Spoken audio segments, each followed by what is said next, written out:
เบิ่งเด้อพ่อแม่พี่น้องผมมากลางดังครับจนบ่มีมองสิถือเล็บปลามันหนีหนาวว่าใส่วุ้นนี่ยกขึ้นนี่ยกขึ้นบ่บาดบ่ไหวเลยครับคุณนะเงาอูดหลุดเอาขึ้นแล้วครับเส้นหนึ่งเบิ่งเอาครับจนบ่มีมองสิถือแค่หูเลียนอยู่นี่กับอีเลียอยู่ตาถือกับบ่มีเลยครับปลาพี่ครับเบิ้งไปนี่เด้อครับ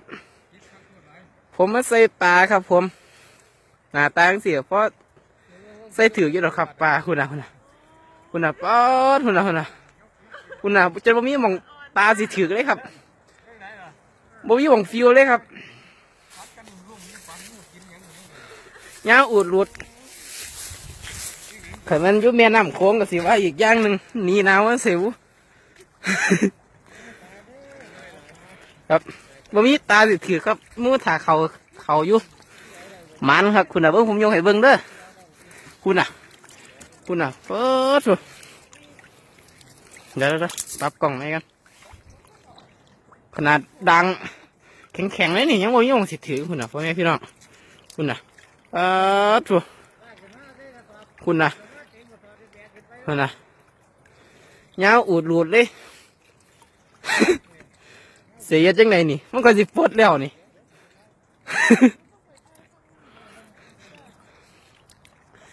น่าผมวานอันเจ้านั่นทางนั่นบอยเจ้าปล่อยทางนั้นแล้วดึงขึ้นทางนี้เลยดึงเอารถ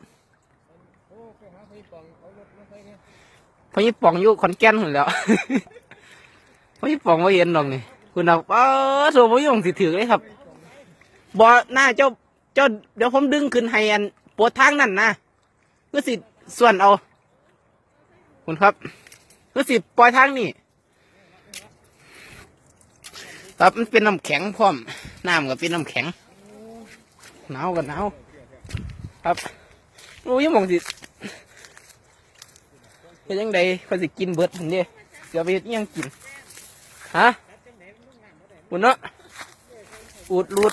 อาดลาดคุณน่ะยาวอาดลาดเป็นกิโลนะครับเบิ่งเอาเด้อ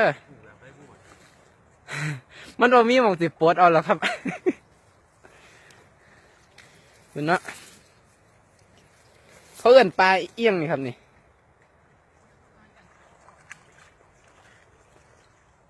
เด้อครับเพิ่นใส่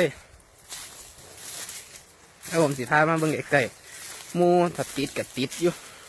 หมูเขาตาบ่ได้เขาบ่ได้นะครับเบิ่งเอาโหลดเด้อนี่อันนี้พูดล่ะนี่ปวดได้บ่แนวเนี่ยอันนี้คนคอนสวรรค์เลยครับนี่ชัยภูมิครับผมเก็บมดได้เนี่ยนะเขาบ่ได้แล้วเนี่ย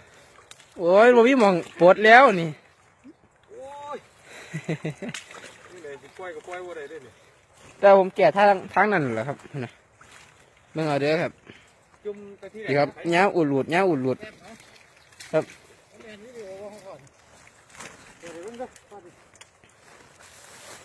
เลยครับงั้นพอเปิดวิดีโอเลยคุณครับเส้นหนึ่งด้วยกันแมนครับวิดีโอเลยแมนด้วยวะครับผมเด้อปลาพูดอ่ะเบิ่งเอาเด้อเบิ่งเอาคิดยังไงก็สิปวดได้อันนี้คุณน่ะรุดกับฟ้องกัน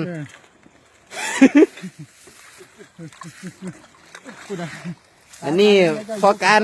คนแวงหน่อยครับน้นโจทย์ครับผมยังแค่เครื่องนิดเดียวเนี่ยเราได้เครื่องเราลิบตุ๊กตาเลยครับเด้อลิบตุ๊กตาบ่เคยฝ่อเอื้อนเลยนี่ยาวอุดหลุดนั่นนึกเปลี่ยนงานครับไปย้ายหัวแดงเหรอมื่อนี่นั่นนึกเงี้ยพูดจังๆมีผมตลอดมันหนีหนาว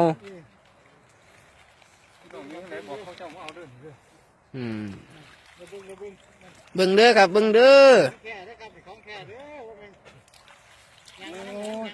บ่แม่นบ้านสร้างภาพเด้นี่ของจริงครับหนาวว่าหนาวเบิ่งคนนั่นกู้รถว่าอยากลงน้ำคุณนะครับแลนอยู่พร้อมกันคุณน่ะมาเดี๋ยวผมดึงขึ้นใส่ อันลุง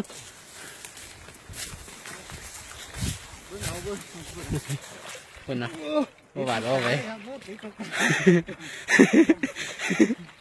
รถกันรถไปแล้วได้ล่าขึ้นเอาครับเอาเบิ่งเด้อได้ล่าขึ้นเอาเนี่ย พวกมาไล่เอาเลยนะครับขาดผู้ดีดังเอาขาดหมดเลยเพื่อปากเดี๋ยวเอาละ เอาพอถือ มันหลายเดี๋ยวนี้มันจะเหลือเดี๋ยวถือเดี๋ยวนี่มัดถือ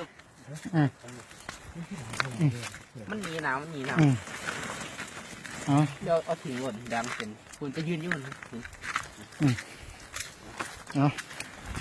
นะครับเอาบังได้หารถดูมาใส่รถพักอยู่แก๊สขาดกระซ่ายเลยดังเอาแล้วอย่าไปสั่นมันรถเด่นลุงไหลไปแบ่งกันกินเงี้ยเขาเกินไปกับเอาสั่นไปนี่วันมาเก็บเอาวันมาเก็บเอาอยู่โคกแค่สั่นลงน้ำไอ้น้องก็เก็บเอาเพี้ย